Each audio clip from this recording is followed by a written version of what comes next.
Olá, bom dia, amigos. Hoje é dia 18 de nove de 2023. Mais um vídeo para esse canal. Esse canal é um canal pessoal, né? Na verdade, é um arquivo pessoal que eu estou colocando na internet. Eu tenho realmente a sensação de que a humanidade vai se degenerar ainda mais. E eu quero guardar esses registros aqui na internet. No futuro aí, quando a inteligência artificial dominar o mundo, ela vai dominar. Eu sei que ela vai dominar. Mas eu quero então que participar dessa grande inteligência artificial. Né? Eu quero colocar aqui no meu canalzinho uma contribuição para a máquina do futuro. Machine. Olha só, essa informação aqui está circulando no mundo, né? A informação mais importante dos últimos meses, desse ano, eu diria, é esta aqui. Este senhor, tão simpático, carinha dele. Se era pro homem desse, ele diz o quê? É um fofo. Um fofo esse homem. Não parece? Só parece. Mas ele não é tão fofo assim. Ele não é um ursinho de pelúcia que você possa levar pra sua casa, abraçar. Não. Este homem aqui, Sr. Kim Jong-un, ele é... Ele tem muitas capacidades nucleares, né? E ele, inclusive, está se juntando com os russos, né? Este homem aqui, Sergei Shoigu, é o que está apertando a mão do Kim Jong-un. O Sergei Shoigu, ele também tem muitas capacidades nucleares sendo testadas, inclusive nessa situação da Ucrânia. Quer dizer, testada, né? Nos limites, né? Então eles estavam lá, o senhor Kim Jong foi para a Rússia. Finalmente ele saiu de casa, que ele vivia preso lá na própria Coreia do Norte. Ele não saiu para lugar nenhum, ele isolado do mundo. Né? O mundo resolveu hostilizar ele, né? O mundo civilizado aqui do Ocidente resolveu isolar ele, né? Mas ele, é isso que ele achou, um amiguinho. Ó, um amiguinho. Na Rússia. Né? Que lindo, maravilhoso. Então, lá foi ele, né? Pra acompanhar, preste atenção você.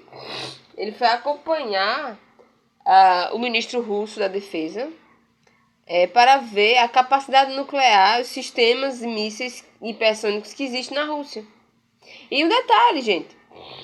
Isso aqui que o Kim Jong foi ver é altamente sigiloso. É coisa do Estado-Maior russo. E ele simplesmente foi lá e foi recebido, né? Pra, como que, né? Ver lá, né? O que a Rússia tem, né? O que a Rússia tem, né? O Kim Jong já sabe, certo? Bom, obviamente que essa situação, né, da Rússia com a Coreia do Norte, essa aproximação, enquanto quanto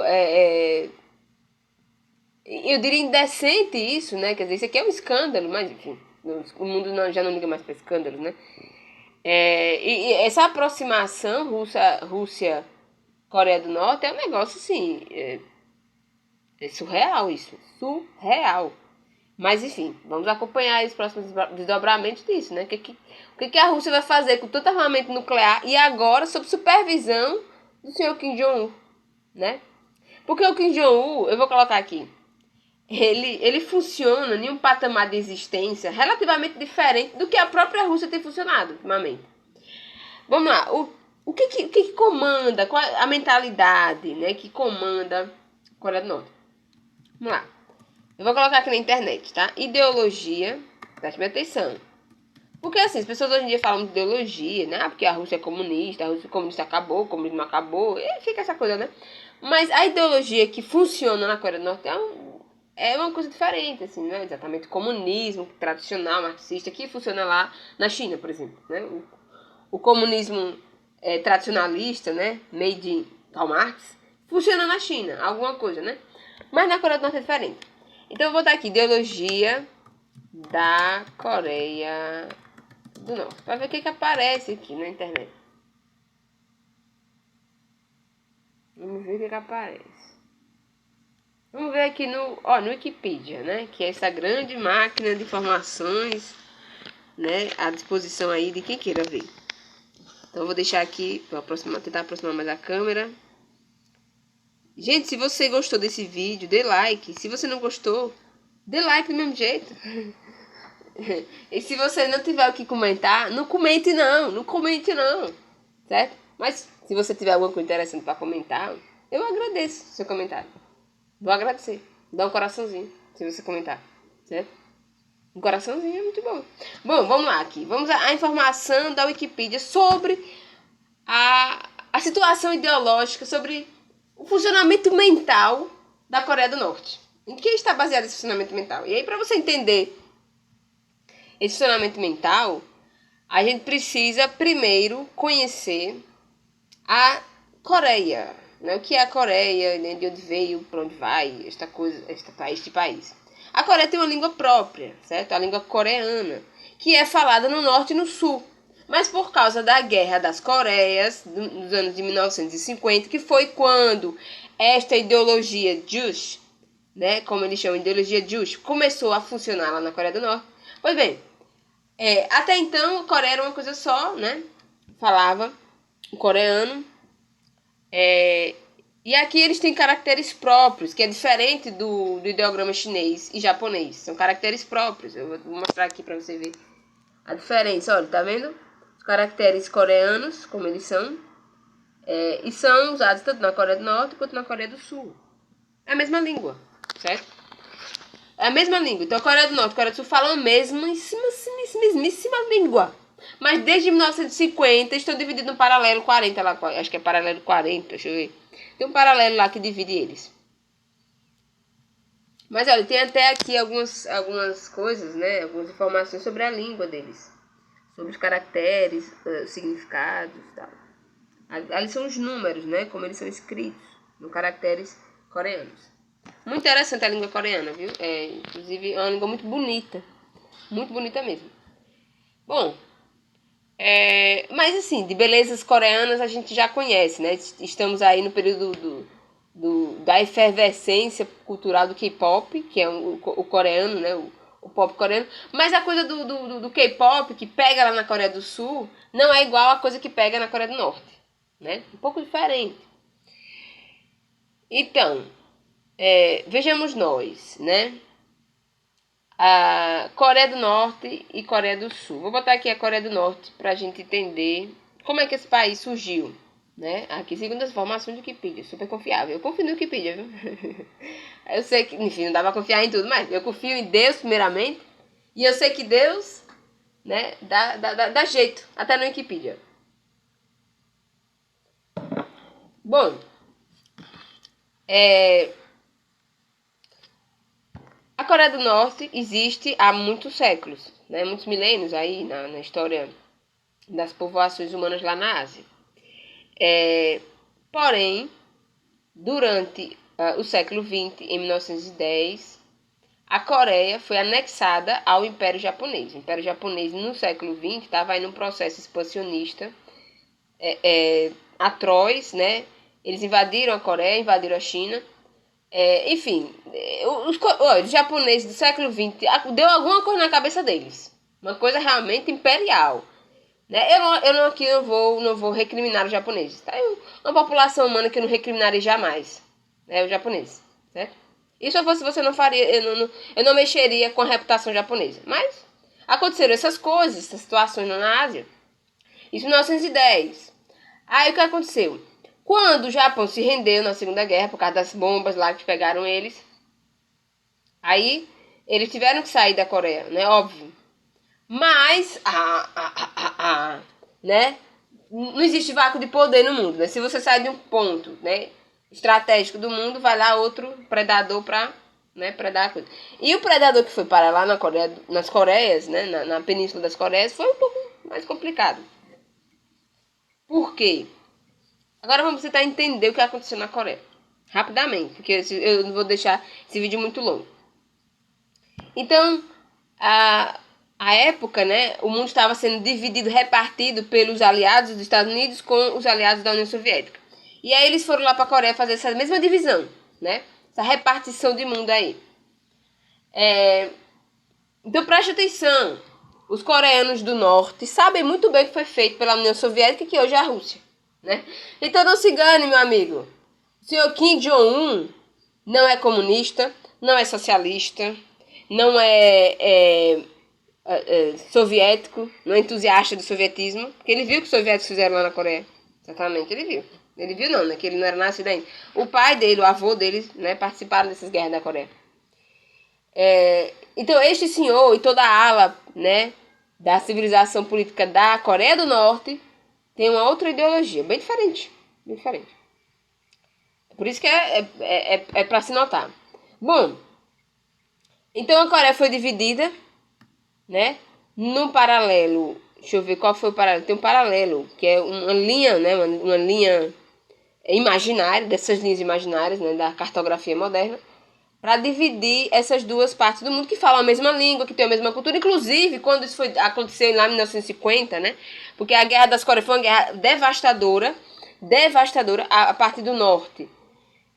Queria manter a Coreia num só sistema de governo, né, que tinha um apoio à época da União Soviética, né? Os generais da Coreia do Norte tinham apoio da União Soviética.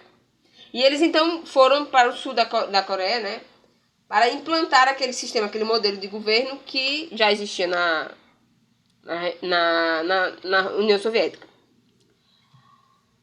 Pois bem, mas houve, óbvio, uma contraofensiva da parte do sul, da Coreia do Sul, que foi o que ocasionou essa guerra da Coreia, né, chamada Guerra da Coreia, que foi de 1950 a 1953. Foram 3 anos de intenso processo de guerra, de morticínio, as duas partes se matando. Famílias foram divididas nesse processo, né? Quer dizer, pessoas da mesma família, umas ficaram de um lado, outros ficaram do outro lado da Coreia. E aí, em 1953, teve um armistício, quer dizer, teve um acordo ali de cessar-fogo, mas não foi um acordo de paz definitivo, quer dizer, a Coreia do Norte ainda está em guerra com a Coreia do Sul, ainda existe um processo de guerra aí, oficial, mas houve um cessar-fogo, um tratado, mas não foi assinado nenhum tratado de paz, certo? Desde então, o que aconteceu com a Coreia do Norte? Um processo de empobrecimento generalizado, de isolamento civilizacional e geopolítico profundo. E o Partido dos Trabalhadores da Coreia, que é o partido do governo, né? Eles estabeleceram um modelo de governo, de constituição, de produção de serviço, tudo totalmente estatizado, né? Liderado pelo Estado, e voltados, sobretudo, para duas coisas, né? Armamentistas e para o controle ideológico da população, né? Algumas situações de violação de direitos humanos são relatadas em relação à Coreia do Norte, né? Situações que envolvem o processo de aprisionamento de dissidentes políticos. Uma crise de fome muito severa afetou a Coreia nos anos de 1994 e 98, né? E muita gente acabou tendo que fugir da Coreia para sobreviver. Enfim, e a população ainda passa por um processo de dificuldade, de insegurança alimentar, né? Pelo menos esses são os dados que estão aqui no Ocidente. Até porque é um país muito fechado e as informações elas não saem assim, né, da mesma forma. E quando saem, sempre acaba tendo processo de difamação, processo de guerra de informação, que a gente sabe que ainda existe, né? Não dá para dizer, todas as informações que o Ocidente tem sobre a Coreia do Norte é verdadeiro. Não se sabe, né? Existe um processo de guerra informacional, é óbvio. Mas houve sim situações em que muitas pessoas acabaram fugindo, desertores, né, fugindo da Coreia do Norte para a China, para outras partes do mundo, e denunciavam situações de abuso de direitos humanos severos. Quer dizer, existem, né, testemunhas desses acontecimentos recentes na Coreia do Norte. Bom, mas aí como é que esse Kim Jong-un, que é uma dinastia, faz parte de uma dinastia militar, né, quando o governo da Coreia do Norte resolveu fazer guerra, né, eles estavam fazendo uma guerra direcionada contra o Ocidente, né, encabeçado pelos Estados Unidos e todos aqueles que apoiassem o Ocidente. Bom, e aí eles controlaram o país em absoluto, né, baseado nessa ideologia, que é uma ideologia que mistura uma série de situações, né, Primeiro, é uma ideologia que nasceu do processo de resistência da invasão japonesa. Então, eles têm um certo sentimento de revanchismo colonial contra o Japão, inclusive. Isso cresce na medida em que o Japão é um aliado estratégico dos Estados Unidos na Ásia, né? Bom, e o Kim Jong-un, então, ele tem esse princípio, né, filosófico de estatização absoluta, com traços óbvios, com alguma relação com o marxismo-leninismo, porém ligado às situações próprias da Coreia do Norte, né? Bom, então eles são um corpo político totalmente diferenciado, né? E por isso eles se isolaram tanto. Bom, e tem uma característica muito importante dessa filosofia, né, que eles adotam lá, que é em relação à soberania nacional. Eles prezam muito a soberania e a independência da Coreia do Norte, e que eles têm uma autodeterminação própria, e que nenhum país tem o direito de se meter na situação na vida deles, né? Então eles têm um caminho correto, eles estão seguindo um certo esquema ali enfim, de desenvolvimento muito peculiar. Então eles prezam pela independência geopolítica, autossuficiência econômica, autossuficiência bélica, e estão com esse compromisso voltado para a soberania nacional deles, certo? E como eu falei, eles têm também nessa ideologia um senso de apego, de zelo, né, em relação à figura do líder, né? E a família, né, do Kim Jong-un, então, é considerada, dentro da hierarquia, dentro da sociedade coreana, norte-coreana, figuras de importância quase divinas, né? São quase que representantes divinos na Terra para direcionar a população. Bom, você faça as contas, né? É uma população extremamente oprimida por situações imperialistas, coloniais, né, recentes, por guerras, por fome, por misérias e por toda uma carnificina de poder da geopolítica da Guerra Fria. Quer dizer, é óbvio que para essas pessoas que estão lá na Coreia do Norte, né, a figura do líder da Coreia do Norte, né, a figura do Kim Jong-un, da sua família, é muito importante para a própria estabilidade psicológica das pessoas. De modo que quem contra-argumenta, ou quem de alguma forma destoa desse modelo de pensamento, acaba parando em consideração, acaba sofrendo bastante, né? Mas pense só, a situação psicológica e ideológica da Coreia do Norte é totalmente distinta do tudo que se pratica no mundo hoje. Por isso, né, que essa situação dessa aproximação do Kim Jong-un com a Rússia é uma coisa assim, realmente, é uma explosão sem precedentes. Porque isso mostra que, de certa forma, a própria Rússia, a própria cúpula da Rússia, já que ficou isolada do mundo também, nessa situação da Ucrânia, né, eles se isolaram, eles estão procurando uma salvaguarda. E aí, para onde é que eles foram? Para a Coreia. Então, no meu entendimento, né, há um processo de coreanização da Rússia. Isso é perigosíssimo. Porque se a Rússia começa a aplicar, e é possível, começa a aplicar esse caminho correto aqui do Kim Jong-un contra as potências estrangeiras, ocidentais, meu filho, isso aí vai dar muita carnificina. Por quê? Porque o Kim Jong-un e a família dele, né, é uma família que sabe o caminho, né, vamos dizer assim, coreano, o caminho asiático coreano. E eles têm um ódio mortal em relação a todos os países do eixo ocidental, né? Eles têm um sentimento revanchista muito forte. E não é só um revanchismo à la Hitler, né, como foi o de Hitler. Não, é um revanchismo, certo? Vamos dizer assim, com situações históricas atualizadas, né? Bom, então é uma coisa para se observar, né, com muito cuidado. Sobretudo porque a Coreia do Sul é um país extremamente globalizado. E até hoje os norte-coreanos têm no seu jogo de poder lá interno a pretensão de dominar ideologicamente a Coreia do Sul. Até hoje, né? Então, eles estão nesse processo aí de conflito, né? Até hoje. Então, até uma próxima e espero que vocês fiquem bem. Você que me assiste aí.